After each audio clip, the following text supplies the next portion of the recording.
de la segunda venida de Cristo. Si se acuerdan, anteriormente habíamos tenido la serie Haciendo Discípulos, ¿verdad que sí? Y nuestro pastor ya nos había spoileado un poquito la siguiente serie, que era acerca de la segunda venida de Cristo. No sé ustedes, hermanos, pero yo me emociono mucho acerca de la segunda venida de Cristo. Si no tenemos el hábito de anotar las predicaciones o de anotar las enseñanzas, ahora sí les voy a pedir de favor, hermanos, que durante toda la serie nos hagamos de ese hábito. Ya sea que lo anotes en tu celular, ya sea que a partir del siguiente domingo te traigas una libreta para que lo puedas anotar, pero por favor, salud, por favor les voy a pedir que traigan para anotar, porque es un tema muy complejo, es un tema difícil tanto de dar como también de recibir, porque hay muchas ideas. También si ustedes se ponen a investigar van a encontrar muchas teorías. Entonces lo que vamos a impartir aquí en la iglesia es el fundamento en el cual Mundo de Fe Valbuena se está cimentando acerca de la segunda venida de Cristo, ¿vale? Y es un tema que ustedes también tienen que escudriñar, quiere decir que tienen que leer, que tienen que comprobar que lo que nosotros les estamos diciendo aquí enfrente es lo que está aquí en la Biblia, ¿vale? Porque es un tema muy controversial y es un tema en el cual muchas iglesias han utilizado tristemente para impartir miedo a los congregantes, para impartir temor y que podamos vivir bajo ese temor, pero no es así, ¿vale? Entonces, el tema de hoy es ¿qué es la gracia? Y es algo impresionante y me encanta que vamos a empezar a hablar acerca de la gracia, porque principalmente la segunda venida de Cristo es eso, la culminación de la gracia, el cumplimiento de una promesa maravillosa que es Cristo va a venir por su iglesia para que podamos estar con Él en los cielos, para que podamos reinar con Él, para que podamos estar en la nueva Jerusalén, para que podamos estar en la nueva tierra. Que no se preocupen, eso lo vamos a ver más adelante, ¿vale? Ahorita lo que nos interesa es ¿qué es la gracia? Vamos a empezar primeramente con 2 de Timoteo 4:3, que dice así: porque vendrá tiempo cuando no sufrirán la sana doctrina, sino que teniendo comezón de oír, se amontonarán maestros conforme a sus propias concupiscencias, y apartarán de la verdad el oído y se volverán a las fábulas. Ok, vamos a explicar un poquito este versículo, ¿verdad? Porque tiene palabras medio raritas. Le pueden regresar gracias. Aquí dice, porque vendrán tiempo cuando no sufrirán la sana doctrina. ¿Qué quiere decir esto? Hay algunas versiones que dicen, llegará el tiempo en que la gente no querrá escuchar más la sana doctrina, no querrá escuchar más enseñanzas sanas o sólidas, sino que se van a amontonar para poder escuchar enseñanzas que ellos quieren oír. ¿Qué quiere decir esto? Que muchas veces y hoy día la verdad ya no es absoluta, más bien es relativa. Si se me acomoda mi manera de vivir, voy a escuchar lo que está diciendo este pastor. Si no se acomoda lo que a mi manera de vivir, entonces ese pastor está mal. O a lo mejor no ese pastor, a lo mejor hasta el presidente, lo que tú quieras. Si no se acomoda a como yo quiero vivir, entonces eso está totalmente mal. Por eso es de que hoy día hay mucha ideología de género, por eso hay de que hoy día si alguien se quiere creer perro, pues dicen, yo me quiero creer perro, déjame ser un perro.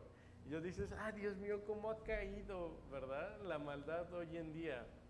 Hoy día queremos y buscamos vivir de la manera como nosotros queremos hacerlo. Y si alguien nos dice, esto está mal, luego decimos, ¿por qué está mal? Si es como yo quiero vivir, no le estoy haciendo daño a nadie, es mi manera de vivir. Lo que dice la Biblia ya no es la verdad absoluta. Es más, lo que dice la ciencia muchas veces ya no es la verdad absoluta, porque si la ciencia dice, es que tu sexo es masculino o femenino, ¿Qué dice la sociedad hoy en día? No, yo no me siento hombre, yo no me siento mujer, a pesar de que tienes un aparato reproductor femenino y a pesar de que tienes un aparato reproductor masculino, ¿verdad? Y entonces ya si en algunas hojas que estás llenando dice, ¿cuál es tu género? ¿Es femenino, masculino? O ponen ya a veces otros. ¿Para qué? Para ya no meterse en controversia, porque la gente, nuestras autoridades, les quieren dar, o nos quieren dar a la sociedad, pues lo que estamos buscando, lo que la gente está buscando. Sin embargo, amados hermanos, la Biblia no es así, ¿vale? En la Biblia vamos a encontrar nuestra verdad absoluta, la verdad que nosotros queremos escuchar. Y es que muchas veces estamos queriendo buscar otro tipo de enseñanzas porque la maldad ha crecido tanto en esta tierra que pensamos que Dios nos ha abandonado. Y entonces queremos buscar diferentes enseñanzas donde dicen, es que tú eres el único que puede lograrlo, es que tú eres el único que puede alcanzar ciertos objetivos, dejando a un lado lo que Dios puede hacer en tu vida. Y cuando alguien aquí arriba te dice, es que si tú oras de esta manera vas a encontrar sanidad o vas a encontrar prosperidad, y no pasa, tu corazón se empieza a enfriar, se empieza a alejar cada vez más de Dios. En Mateo 24:12 hay una parte en la Biblia que dice que, ese versículo no lo van a encontrar en las pantallas, que dice que la maldad del mundo ha aumentado de tal manera que el corazón de muchos se va a enfriar. O sea, es normal que eso vaya a pasar, que el corazón de muchos se va a enfriar. ¿Por qué? Porque está aumentando cada vez más la maldad. Pero hay que recordar que hay una parte en la Biblia que dice, cuando más aumenta la maldad, sobreabunda la gracia. Hay una parte que van a ver en las pantallas, es una imagen, que si me ayudan a proyectarlo, por favor. Donde habla vamos a ver acerca de periodos, ¿vale? Primero, si alcanzan a ver, está la ascensión, que es la ascensión de Cristo, desciende el Espíritu Santo en el Pentecostés, después viene lo que está en Hechos, que es la iglesia primitiva, después está Constantino cuando une a las iglesias, la Reforma cuando habla acerca que el justo por la fe vivirá. Aquí me voy a detener tantito, ¿vale? Mucha gente en el pasado ha creído que Cristo va a venir pronto porque anteriormente ha habido maldad, siempre ha habido maldad, ¿vale? En ese momento, en ese entonces de la Reforma, había una maldad religiosa, por así decirlo. ¿A qué me quiero referir? Con una maldad religiosa no todos pueden ser salvos. Y si quieres ser salvo, tienes que comprarlo con dinero. Era lo que estaba diciendo la iglesia. La iglesia estaba diciendo, no todos pueden leer la Biblia, por eso no había tantas traducciones antes. Y había ignorancia de la iglesia, había una maldad que se estaba creciendo en ese momento en la iglesia. Y el corazón de muchos en ese momento se estaba enfriando, porque los sacerdotes o quien tuviera acceso en la Biblia podía enseñar lo que quisiera, porque la gente no tenía acceso a ello. Y si querías ser salvo, tenías que comprar tu salvación. Se estaban olvidando totalmente de la gracia, que es lo que vamos a ver ahorita. Cuando la maldad crece y cuando tu corazón se enfría, te olvidas de algo que es súper importante, que es la gracia. Cuando permites que el temor entre a tu corazón, cuando permites que la religiosidad entre a tu corazón, te olvidas de algo muy importante, que es la gracia. La gracia es el periodo en el que estamos viviendo hoy día y en el cual vamos a alcanzar en el rapto, ¿vale? El rapto es cuando Cristo viene por su iglesia y nos llama para poder estar con Él. Pero bueno, no me voy a adelantar, eso es más adelante, eso lo vamos a ver más adelante. Hoy nos vamos a enfocar en la gracia, que es el periodo en el cual nosotros estamos viviendo. ¿Amén?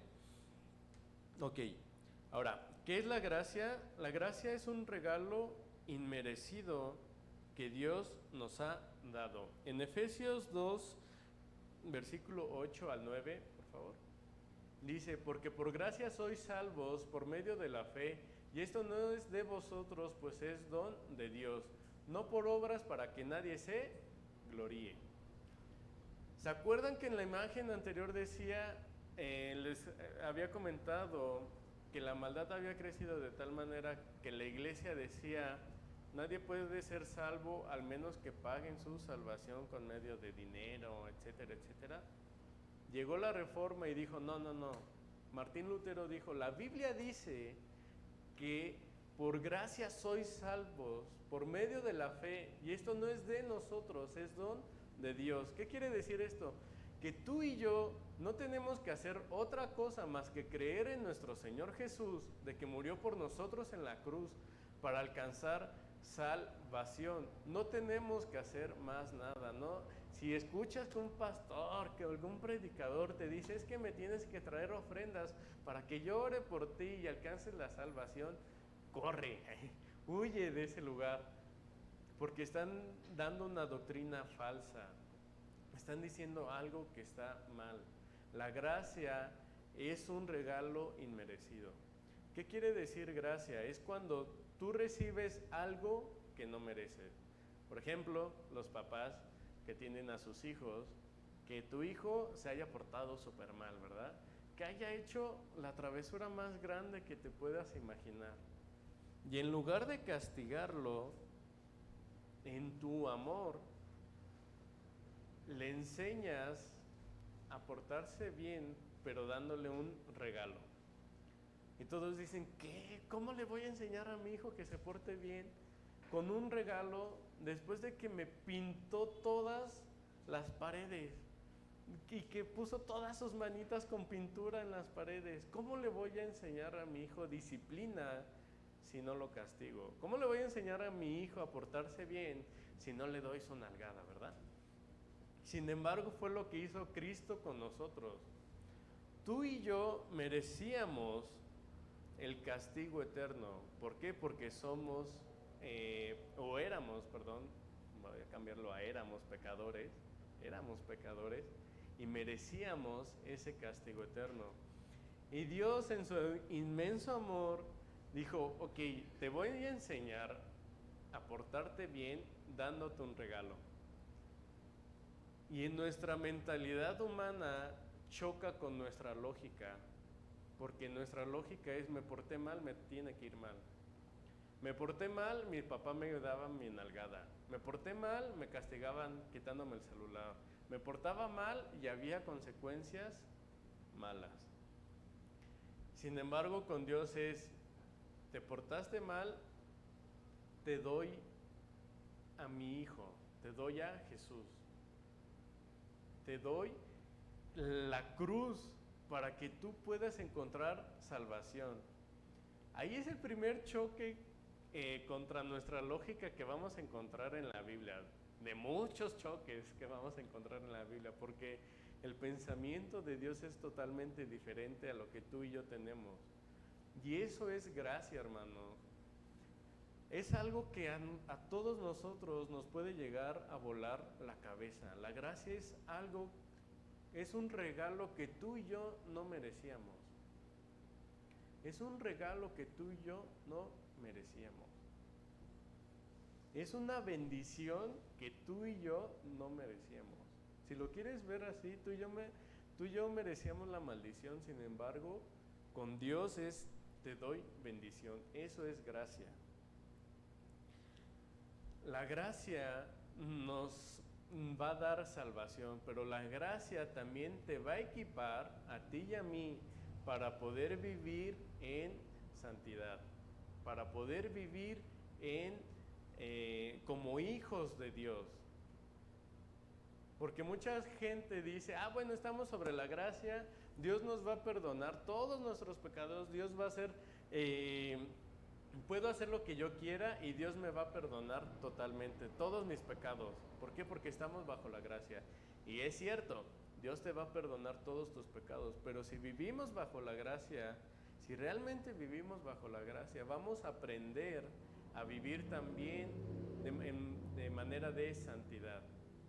En Romanos, Pablo menciona en un versículo donde dice: entonces, ¿qué? ¿Vamos a pecar de sobremanera? ¿O vamos a hacer con nuestra vida como queramos? ¿O vamos a vivir en un libertinaje total? Y dice Pablo: no, la gracia no es tu licencia para pecar. La gracia es tu licencia para vivir en santidad. La gracia es para que tú y yo podamos entrar al trono de la gracia, para que podamos entrar al trono donde está Dios, para que podamos entrar al trono de justicia, para que podamos entrar al trono de santidad, y cuando entremos ahí, salgamos transformados. La gracia es para que tú y yo podamos ser transformados a una nueva criatura. La gracia es ese amor que Dios tiene por ti y por mí. Entonces, cuando hablemos del rapto, hermanos, no hablemos con miedo, o no pensemos con miedo acerca del rapto. Hace muchos años, no sé si ustedes se acuerden, habían unas películas o libros que se llaman Dejados Atrás. No sé si alguien la llegó a ver. ¿Alguien llegó a ver esas películas de Dejados Atrás? Uno, aquí nada más el Joseph. Esas películas, hermanos, qué bueno que no las vieron. Quiere decir que no van a estar tan traumados como nosotros y que no van a romper muchos estigmas que esa película dejó. No estoy diciendo que su intención era mala, estoy diciendo que a lo mejor un poco la enseñanza fue incorrecta, ¿vale? Porque esa película, en lugar de decir gloria a Dios, Cristo viene, era decir: oh por Dios, Cristo viene. O sea, ¿ves el cambio? No es que te causara alegría que Cristo iba a venir, te causaba temor de que Cristo iba a venir. Yo creo que la mayoría de nosotros hemos tenido alguna novia o algún novio, ¿verdad? Supongo que ha habido en alguna etapa de nuestras vidas de noviazgo donde o con tu cónyuge que no has podido ver a tu cónyuge, ¿verdad que sí? Y cuando sabes que va a venir o que lo vas a ver, te emociona y te empiezas a arreglar y te pones guapo y te pones guapa y te perfumas, y si no te habías bañado, pues ahí ya es el momento indicado para bañarte. Te pone alegre poder ver a esa persona que tanto amas. Y ya cuando lo ves dices: ay, ya te vi y estoy súper alegre y estoy súper contento de que te vi. Esa es la sensación que la iglesia tiene que tener de que Cristo viene por nosotros. Sin embargo, cuando dejamos a un lado la gracia, decimos: chin, ya viene Jesús, ya no me voy a arreglar porque viene Jesús. ¿Qué tal si cuando me ve piensa que no estoy guapo o bonita? ¿Qué tal si dice que huelo feo porque no me bañé bien? Y entonces te empiezas a hacer muchas ideas en tu mente, y algo que te tiene que causar alegría te causa temor. ¿Qué tal si no lo estoy haciendo bien? ¿Qué tal si no estoy haciendo bien estas cosas? ¿Qué tal si no estoy haciendo bien aquello? ¿Qué tal si no estoy haciendo bien lo otro? Mejor que Jesús no venga para que me dé tiempo de portarme bien.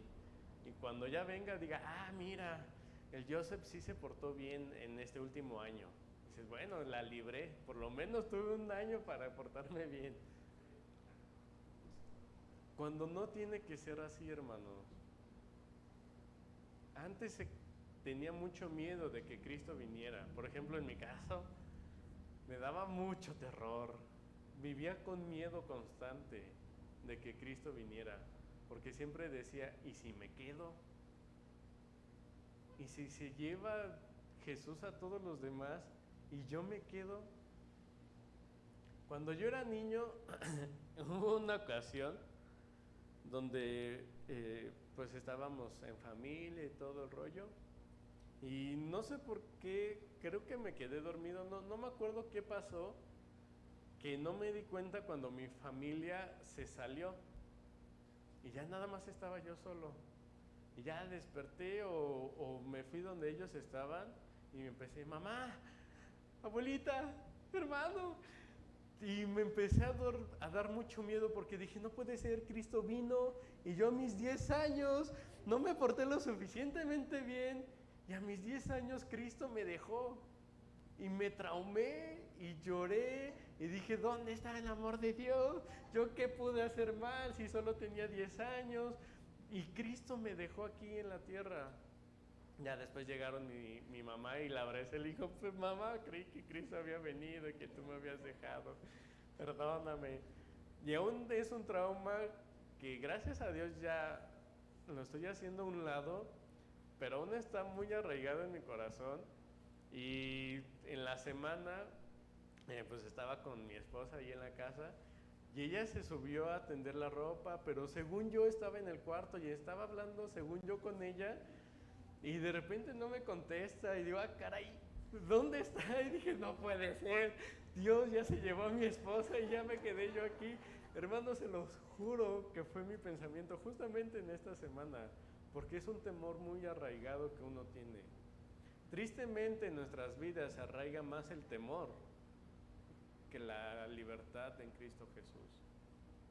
Pero es algo que queremos romper el día de hoy. La gracia te permite a ti y a mí poder acercarnos a Jesús, ¿vale?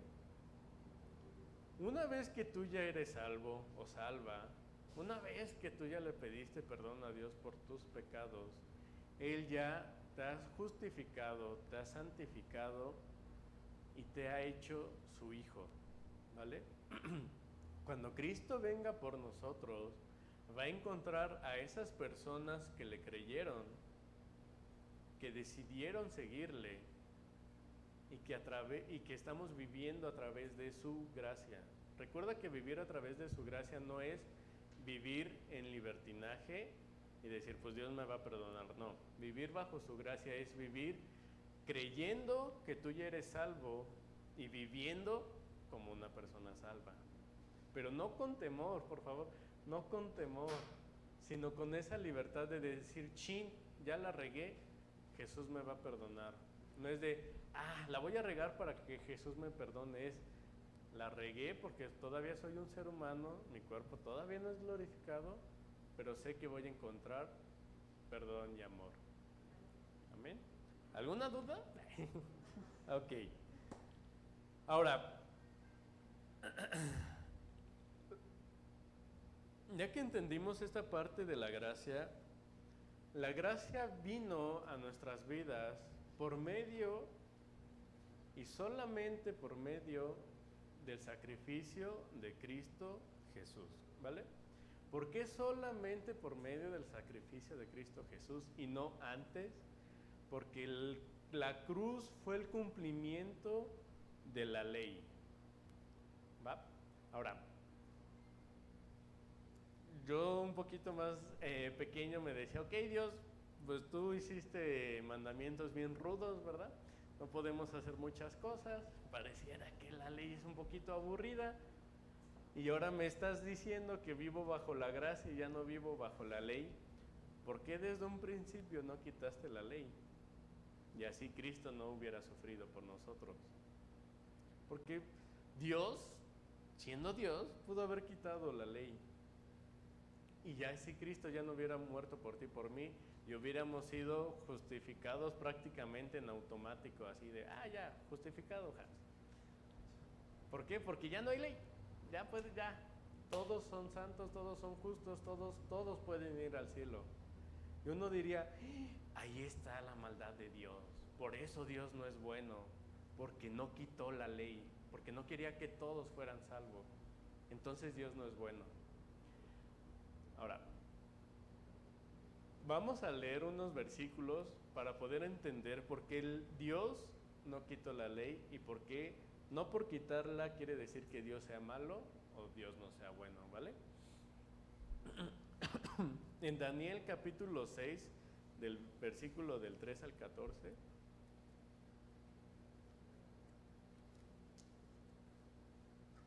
dice así, pero Daniel mismo era superior a estos sátrapas y gobernadores, porque había en él un espíritu superior. Y el rey pensó en ponerlo sobre todo el reino.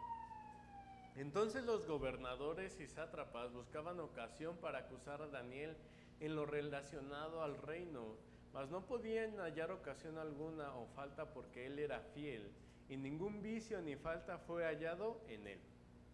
Aquí tantito, hay dos cosas súper importantes. En Daniel se encontró un espíritu como no lo había habido en Babilonia, ¿vale? Quiere decir que Daniel estaba en comunión constante con Dios. Aunque a partir del Nuevo Testamento y del sacrificio de Cristo, la gente puede entrar en libertad a la presencia de Dios, y en el Antiguo Testamento solamente el sumo sacerdote podía hacerlo. Hay unas escasas personas en el Antiguo Testamento que de manera que todavía no entiendo y no nos vamos a adentrar mucho, pero quiero que veas la bondad de Dios, por fe podían entrar a la presencia de Dios y tenían un espíritu totalmente diferente. Daniel, David, Abraham, Job, entre muchos, Elías, Eliseo, entre muchas otras personas. Ellos de una manera increíble vivían con una fe sabiendo que alguien iba a morir por ellos y podían tener acceso a la presencia de Dios. Daniel era un caso de ellos. Y era de tal manera, y vivía de tal manera Daniel, y con tanta fe, que vivía de una manera justa. Imagínate que no se le encontró ningún vicio ni falta para que pudiera ser acusado bajo la ley de Babilonia. Quiere decir que nunca robó. ¿Quiénes han robado aunque sea un chicle? Quiere decir que nunca mintió. ¿Quiénes han mentido? Quiere decir que nunca había aceptado ningún soborno. ¿Quién ha dado sobornos para evitar una multa de tránsito? Hermanos, Daniel, aunque todavía Cristo no había muerto por nosotros, estaba viviendo de tal manera que pareciera que estaba bajo la gracia, por fe. Esa es la manera en como nosotros tenemos que vivir, ¿vale? Hay un espíritu diferente en nosotros y Dios nos ha dado la capacidad para vivir como Daniel lo hacía. Siguientes versículos, por favor.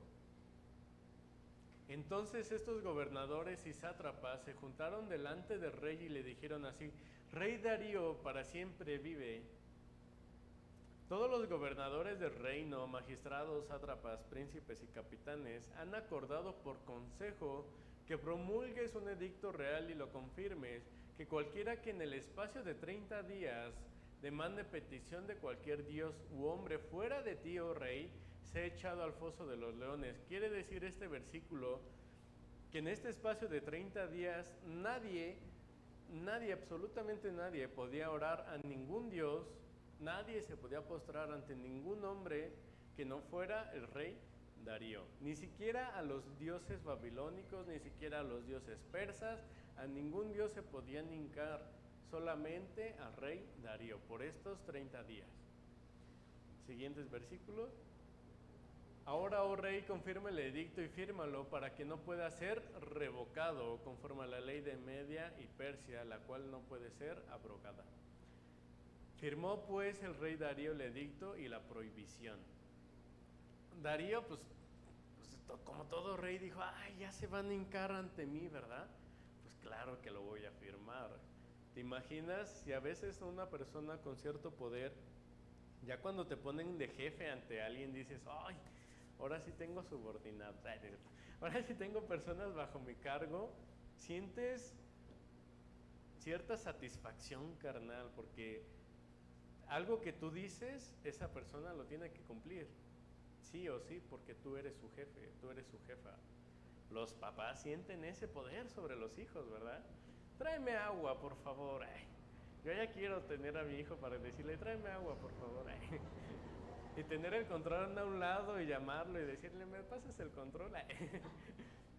Bueno, eso es lo que estaba sintiendo el rey Darío. Y aquí hay algo muy importante que dice en el versículo anterior, por favor. En el versículo anterior dice que conforme a la ley de Media Persia, que no puede ser abrogada, quiere decir que una vez que el rey, cualquier rey, firmara un edicto, nadie podía romper esa ley, ni siquiera él mismo, nadie. ¿Por qué? Porque entonces le quitabas credibilidad a la ley, le quitabas credibilidad al reino, le quitabas credibilidad al rey. Por eso no podía ser abrogada. Una vez que se firmara, ni modo, se tenía que cumplir. Ahora sí, siguientes versículos, por favor.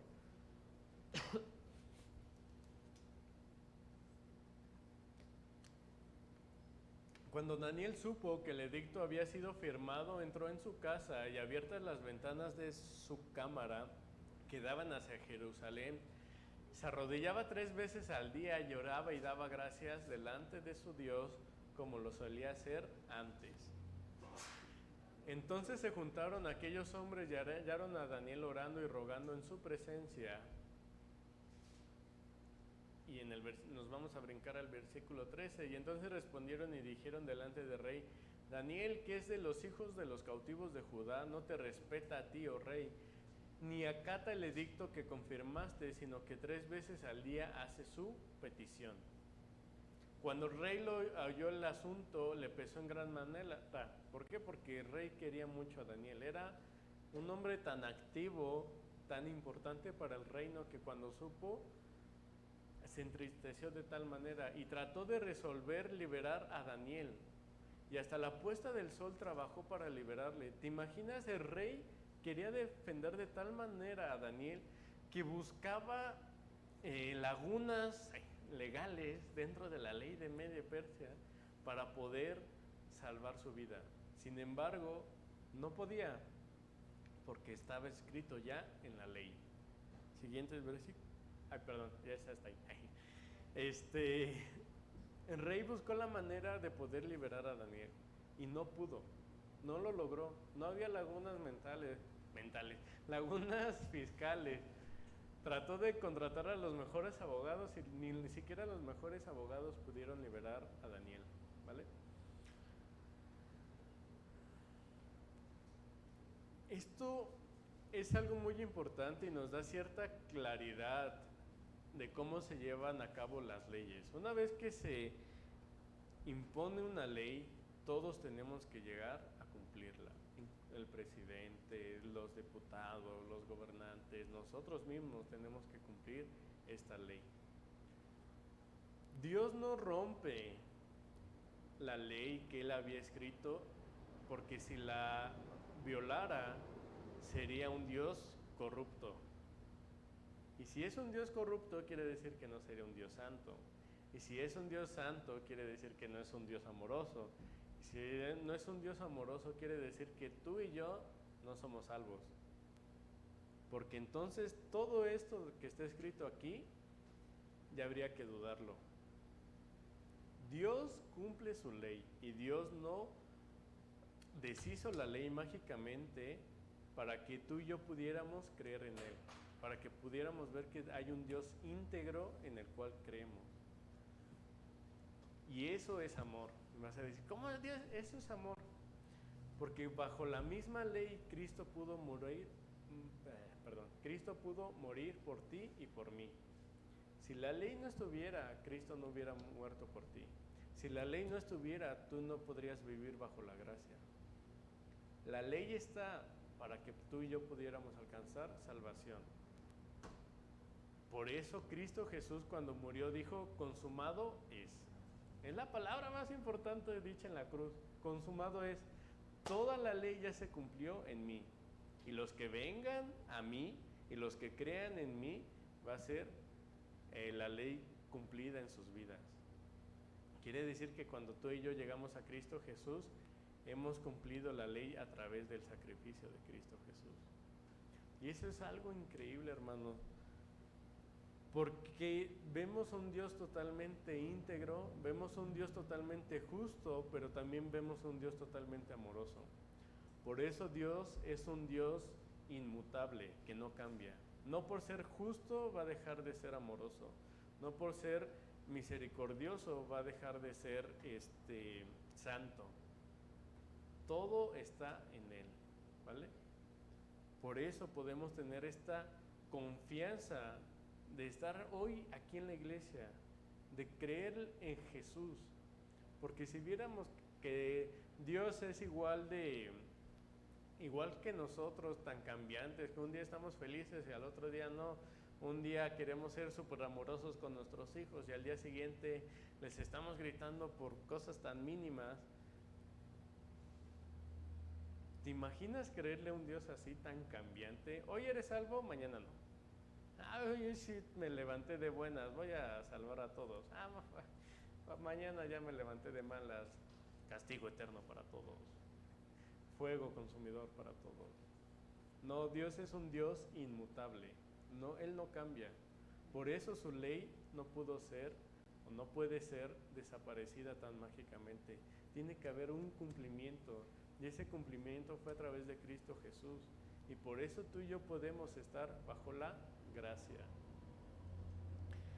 Entonces la gracia, hermanos, nos va a ayudar a que tú y yo podamos vivir una vida en integridad y en santidad. No sé si me estoy dando a entender, pero a través de este mensaje te quiero decir que Cristo viene pronto, pero cuando Él venga tienes que tener esa seguridad de que viene por ti, de que viene por mí. No es un evento en el cual te tiene que causar temor. Es un evento en el cual te tiene que causar alegría y satisfacción. Porque si te causa temor, quiere decir que tienes algo mal como yo lo tenía. Quiere decir que hay que trabajar todavía más en nosotros para poder decir, es que Cristo es suficiente. No necesito hacer más nada porque Cristo es suficiente para mí. En Cristo puedo encontrar esta plenitud de gozo. En Cristo puedo encontrar esta salvación. En Cristo Jesús puedo encontrar esta santidad. En Cristo Jesús puedo encontrar este perdón de pecados. Hay un versículo que yo sé que todo el mundo aquí conoce, es buscad el reino de Dios y su justicia y todas estas cosas os serán añadidas, ¿verdad? Muchas personas buscan y ahí toman este versículo para cuestiones económicas, cosa que no estoy diciendo que está mal, pero hay algo más profundo en este versículo. Busca el reino de Dios y su justicia y todas estas cosas os serán añadidas. Se refiere a justificación, se refiere a santificación, se refiere a perdón de pecados, se refiere a paz, se refiere a libertad, se refiere a todo lo que te da la cruz. Tú y yo ya somos santos, tú y yo ya somos personas escogidas, tú y yo ya somos personas amadas. Romanos 5:8, por favor. Dice, mas Dios muestra su amor para con nosotros, en que siendo aún pecadores, Cristo murió por nosotros. Hermanos, qué amor tan grande es el que tiene nuestro Padre por ti y por mí, que a pesar de que tú y yo somos pecadores, Él murió en la cruz por ti y por mí. Que a pesar de toda la maldad que puede haber en el mundo, Él va a venir por ti. ¿Se acuerdan? Hace 15 días hablamos de que tenemos un Dios personal. Él viene por ti. Él viene por ti, hermano.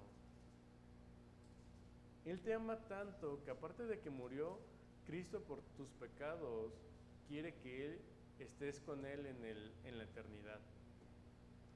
Eso es la segunda venida de Cristo. Es salvación, es tranquilidad para los que ya somos salvos y es justicia para los que rechazaron a Jesús. Pero tú y yo no lo hemos rechazado, por eso estamos aquí, ¿verdad? Entonces puedes sentirte con esa tranquilidad, puedes sentirte con esa paz de que no vas a ser rechazado. Vas a encontrar esta paz y tranquilidad. Y como les decía hace 15 días, por eso tenemos que vivir en una vida en gratitud. Híjole Dios, te le estás rifando por mí. Yo también quiero vivir en gratitud. No haciendo algo para que me ames más, porque ya me amas mucho. No haciendo algo para ser más salvo o ser más santo. No. Vivir en gratitud significa tratar de obedecer lo que dice su palabra. Vivir bajo su voluntad. Eso es vivir en gratitud. No es vivir para tener más puntos con Dios. Ya los tienes todos. Ya metiste 100 puntos en la canasta creyendo en Jesús. No necesitas más puntos. No tienes menos puntos. No eres ni más santo ni menos santo. No eres ni más salvo ni menos salvo si vives queriendo agradar a Dios en todo momento, así con ese afán de, voy a servir en la iglesia para ser más santo. No, sirves en la iglesia por gratitud a Dios. Vives en santidad no para ser más salvo, vives en santidad por gratitud a Dios, para agradarle. Te estás poniendo guapo o guapa para agradarle a nuestro Dios. Es eso la segunda venida de Cristo, el cumplimiento de su amor por ti y por mí, poder estar con Él en la eternidad. Y qué increíble, hermanos, cuando llegue ese momento. Qué increíble poder estar en ese lugar donde no hay tristezas, donde no hay dolor, donde podemos encontrar esta satisfacción total,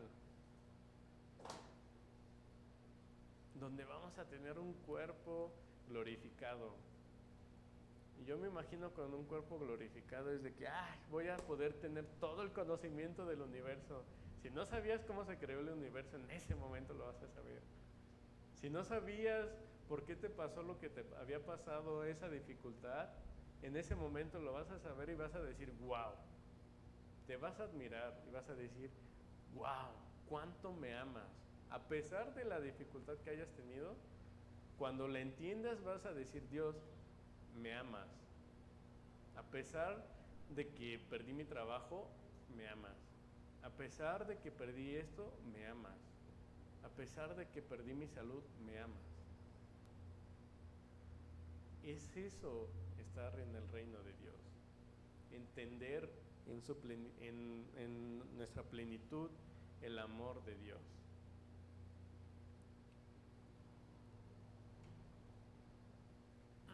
Gálatas 5:13, por favor. Dice así, porque vosotros, hermanos, a libertad fuisteis llamados, solamente que no uses la libertad como ocasión para la carne, sino servíos por amor los unos a los otros. Este versículo es el resumen de todo lo que les he compartido el día de hoy. Porque a libertad fuiste llamados. Eres libre, eres totalmente libre de hacer lo que tú quieras. Pero aquí Pablo a los Gálatas dice, solamente fíjate cómo usas esta libertad que Dios ya te ha dado. ¿En qué estás utilizando la gracia que Dios ya te ha dado?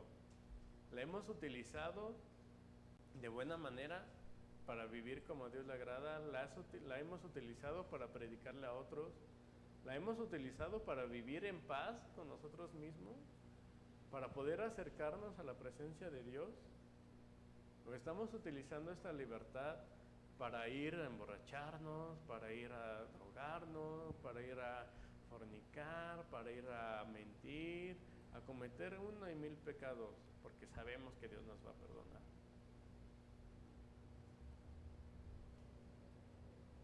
Es por eso, amados hermanos, que les estoy comentando que la gracia es lo más hermoso que nos ha pasado a la humanidad, pero también es la responsabilidad más grande que le ha pasado a la humanidad. ¿Cómo decides vivir en esa libertad? Y no con esto te quiero decir, ten miedo, ten un temor que no está bien, un temor que no te va a dejar dormir en las noches. No. Tienes que sentir esa paz que te deja dormir en las noches. Si no puedes dormir en las noches pensando en la segunda venida de Cristo, acércate con nosotros para que podamos ministrar tu corazón, ¿vale? Voy a pedir al grupo de alabanza si se pueden acercar. Y amados hermanos, ocupemos este tiempo y este momento de adoración para pedirle a Dios que nos deje experimentar en su totalidad vivir bajo la gracia. Porque yo sé que muchos de nosotros hemos vivido condenados por nosotros mismos o a veces por la persona que está aquí enfrente. Y Dios no te está condenando, Dios te está amando. Él ya te perdonó todo lo que tenías que perdonarte. La gracia es eso, sentir esa paz sobrenatural. Y qué bonito, la verdad es qué bonito hablar bajo de la gracia y poder participar de la cena del Señor. Porque es ese recordatorio de que Cristo murió por ti y por mí.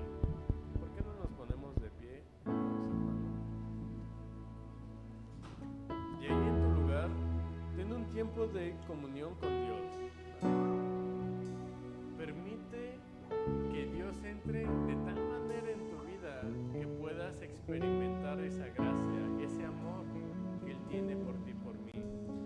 Padre, en esta hora, Señor, yo te ruego que tú nos ayudes a poder experimentar y que tú nos permitas a poder experimentar esa gracia que tú has depositado en nosotros, a poder experimentar ese amor que sobrepasa todo entendimiento, y que cada vez que hablemos de tu venida podamos sentir, Señor, esa paz y esa tranquilidad, ese gozo de que tú vienes por nosotros, no un temor mal infundado, no un temor